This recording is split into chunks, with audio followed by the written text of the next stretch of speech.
We made a video before about offensive Pokemon ruined by their Movepool, and we're back for more. This time we're mixing it up a little, in that the Pokemon we've chosen are not completely abject, more or less, in terms of what they've been given to work with in tandem with their impressive offensive stats. However, they are lacking noticeably. It's important to note that complete destitution is not required for conditions to justify improvement. With that life lesson in mind, let's dive right into these 5 more offensive Pokemon that sure could use a boost to their Movepool. But before we start, this video is sponsored by Boot.dev. Boot.dev is the smartest way to learn how to code Python and Go because it makes sure you're never bored while learning it. Look, coding is very useful to learn. In fact, programmers have amazing earning potential. According to Stack Overflow, the median salary for backend developers in the US in 2023 was over $100K. But learning the program is super challenging and boring. There's a bunch of YouTube tutorials online if you want to pick it up, but you might end up in tutorial hell, where you watch a bunch of tutorials that just tell you about the programming language but aren't hands-on at all, so you end up not being able to make your first project anyway. Luckily for you, Boot.dev has online courses that are self-paced and feel like a captivating RPG game instead of just a lecture. The platform is designed to get you to write a ton of code because that is the best way to learn, getting your hands on the keyboard and making your own projects. And let me just say, I'm super stoked to be sponsored by them because I am currently on my own journey of learning code, so I know what tutorial hell is like. Boot.dev is one of the best courses I have taken. So what are you waiting for? Click the link in the description box and use my code FALLSWIPEGAMING to get 25% off your first month or even your entire first year if you choose the annual plan. And thank you so much to Boot.dev for sponsoring this video.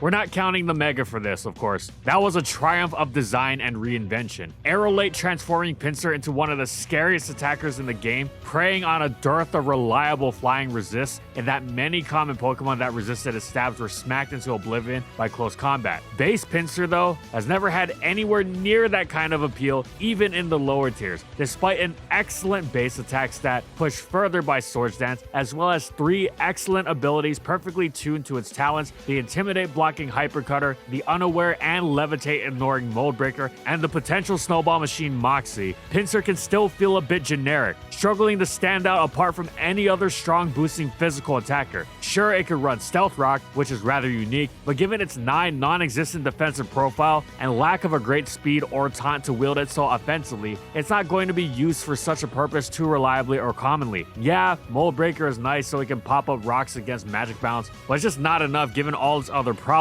So you want Pinsir to be a big physical slugger, but it doesn't really stand out as one at all, despite packing the tools you'd want and expect from such a Pokemon. This stems from 2 problems. 1, its stab is decidedly unimpressive. X-Scissor isn't weak, but given the fact that bug type's coverage is not exactly the most vast thing in the world, you want it to hit neutral targets much harder. The equally powerful Shadow Ball gains its strength from its immense spam ability, both in lack of resist and in the ease of its user getting on the field. Neither of these are true for X-Scissor and the weakness-laden Pinsir. 2, Pinsir is not exactly slow, but it's certainly not that fast. All in all, it's basically Diet Heracross. A Pokemon for all its talents is already flawed, yet will at least give you greater bang for your buck offensively between its far stronger Bug Stab, Mega Horde, and the close combat it wields getting the same type boost as well. Pinsir is much more middling in comparison. You would want it to hit much harder than it does considering its middling adjacent speed. It's not surprising then that Pinsir has been untiered in its last 2 generations of existence, 7 and 8, in case you thought Gen 9's insane power creep had anything to do with it. Nope.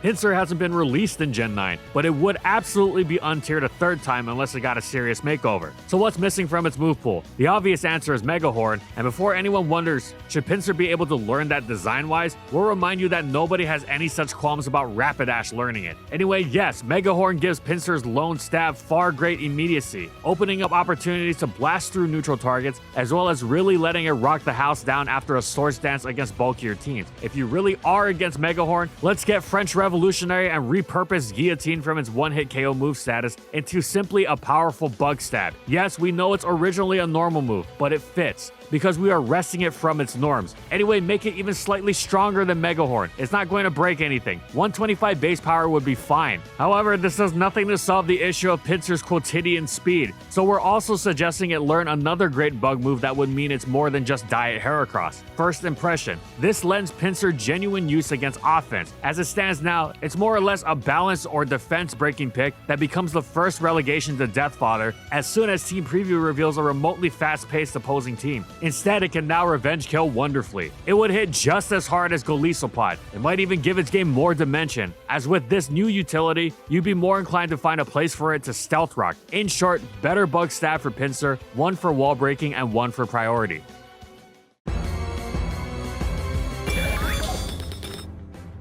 For all the talk of Porygon-Z's shocking power, by the now quaint standards of the day in Generation 4 anyway, it's never made much of an impact because it's remarkably inconsistent. Yeah, its non-bulk and resistance lacking normal typing hold it back from such an opportunity, but it's not like something like Gen 6 OU Crawdon is at checking opposing threats either. If your wall breaker brings the goods once it's in, you will make the effort to have it hit the field, for it will reward you with a KO or close when it does, and having it hit the field becomes easier by the generation, what with all the switch moves flying around.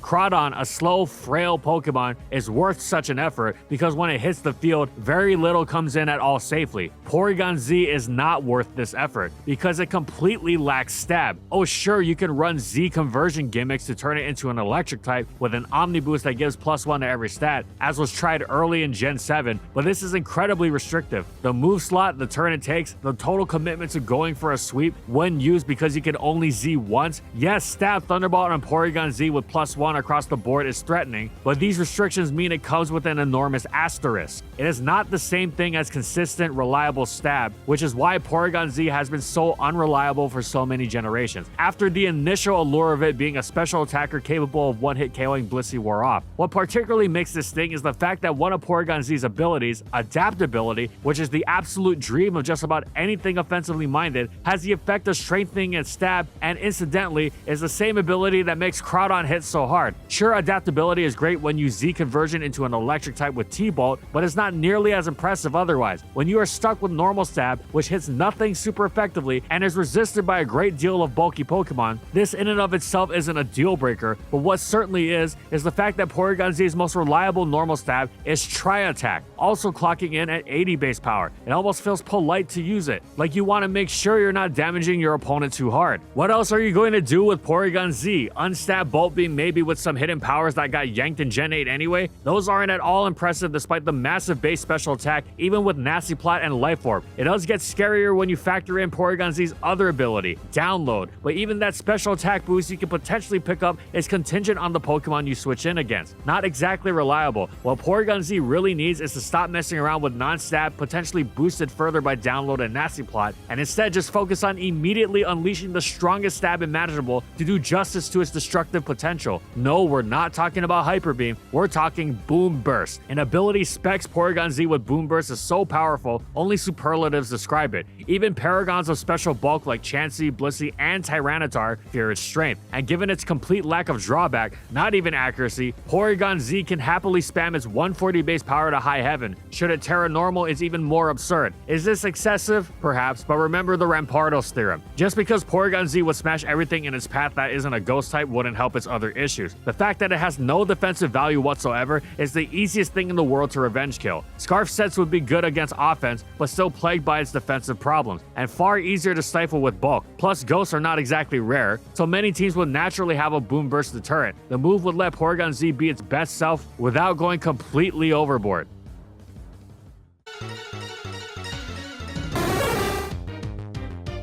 Ampharos, like many other electrics, has quite a dry move pool, especially ever since they axed Hidden Power. Sure, it's got some moves unique to electrics like Focus Blast and the reminiscent of its Mega Dragon Pulse, but those aren't quite the same as good old HP Ice or Grass. More than that though, Ampharos' once impressive power hasn't been that way for a long time, yet it still bears the drawback of that strength in the form of its low speed. Its bulk is decidedly average at best too, and its abilities are practically non-factors. So you've got a potentially strong electric type held back from doing anything because it lacks coverage, is so slow, not very bulky, and isn't even that strong. Basically, it offers just about nothing. What's missing? How do you fix this? Easy. You give it the move its design makes it so clear it should have. Hail Glow. Giving a +3 special attack booster to a Pokemon with 115 base special attack might seem comical, but remember, this is an electric type with base 55 speed and unimpressive bulk, so it's still not going to be nearly as impactful with the move as Manaphy. However, what the move does do is give Ampharos a real niche, the complete and utter destruction of defensive cores. It could force them to have some sort of way to actually strike back at the opposition instead of playing purely reactively, lest Ampharos run them over. It's not that much to ask either, given how unimpressive Ampharos' defenses are, and it's not difficult for even defensive Pokemon to outrun it. Plus, it doesn't even have coverage for grass or ground types that already want to check it without terrestrialization. The best it's going to do is hit them neutrally. It's a fair trade-off for the incredible amount of power it be wielding, a significant but not impossible challenge to defensive playstyles. This is still going to leave Ampharos struggling against other playstyles that have a quicker pace to them, but seeing how drastic a change Tail Glow would be, it seems quite fair to leave it there for now.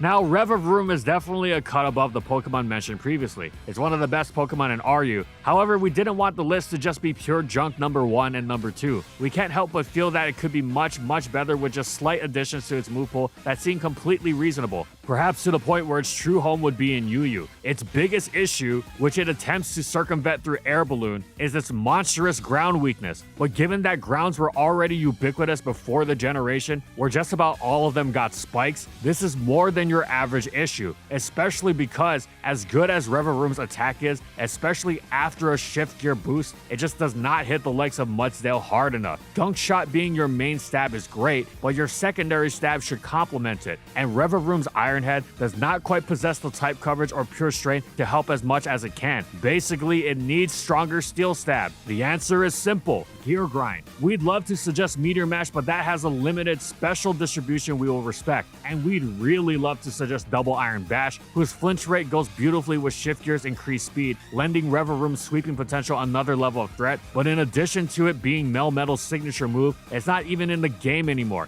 Gear Grind, though, makes perfect sense. Yes, we realize it's not quite the same kind of gear as shift gear, but it's still similar and fitting enough to where Revaroom should be able to learn it. The increased 20 base power from 80 to the 100 of the 2 hits at 50 base power apiece is a massive step up and puts far greater pressure on a Pokemon that already places strenuous demands on attempts to check it after a shift gear. It was at this point we realized that, wait a minute, Gear Grind also isn't in the game anymore. Okay, this is ridiculous. We take it back. Give Revaroom Meteor Mash. Once it was given to Lucario, it was really open season anyway. Let Revaroom shift gear up, then Meteor Mash for another attack boost, really opening the floodgates. It's not even as strong as Gear Grind at 90 base power, but that extra 10 BP is going to help matters quite a bit anyway, and the 20% attack raise is really going to break games open. Is it enough for Revaroom to break into UU full stop? Probably not, but increasing its coverage might. Instead of high horsepower's ground coverage, Revaroom should also get close combat, which hits largely the same targets as horsepower, but for greater damage, and wider coverage against otherwise irritating type combinations. Sure, it's not fighting Skarmory, but being stuffed by a steel that isn't ground weak is no good, and CC would help it blast right past Bronzong and Terra Steel Rotom Heat. It'd be worse off against Volcanion, but Gunk Shot is already hitting that for massive damage.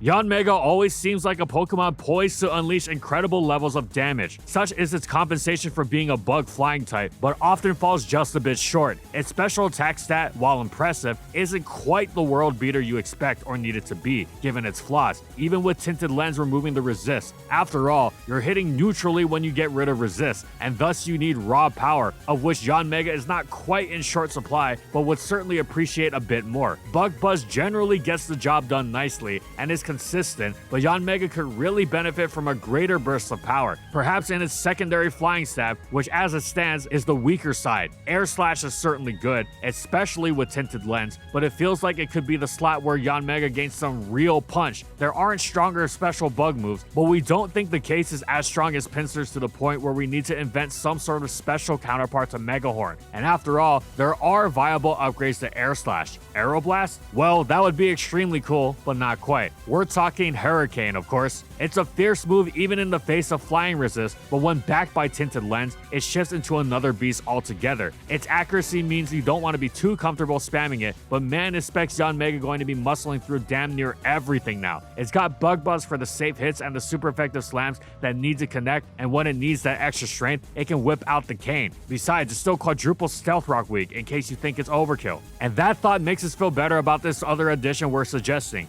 Quiver Dance. This would allow Yanmega greater dimension to its game. Rather than insta-bomb everything with unresisted special attacks, it holds back and goes for the throat late game with this mega boost that then unleashes some same attacks. What keeps this from being particularly wild in our opinion is that even with Hurricane, Yanmega is not a one-hit KO machine. It'd be excellent, sure, but not to some unreasonable degree. Players would still have to rigorously set up the conditions for it to sweep against a well-built team, weakening its checks into range. It's also worth noting, as mentioned earlier, Tinted Lens nullifying resist, while amazing, does not do the full job because the neutral attack has to hit hard, and Specs Yanmega's Hurricane is more of a 2-hit KO forcing tool, not quite a 1-hit KO. It'd have the same power after a Quiver Dance, so it would really need the help, especially since by nature of its typing, it's not going to get a ton of opportunity, so it's really got to commit when a Quiver Dance is up, and better to do so at the right time. Let's not play it down too much though. Quiver Dance Yanmega would be a baller even if it didn't also get Hurricane. It would be the push it really needs to live up to its potential. And that's it. Of course, this kind of list can go on forever. We very well may return to the topic for a third installment. As always, let us know what you thought, what you agreed with, what you disagree with, how you would help the Pokemon mention, or any suggestions for Pokemon you'd like us to cover in the future. And we'll see you next time. Thanks for watching, everyone. And as always, if you liked the video and you want to see more, be sure to subscribe to False Swipe Gaming for more weekly Pokemon content. And thank you so much to our patrons for continued support of our videos. And thank you to everyone else watching as well.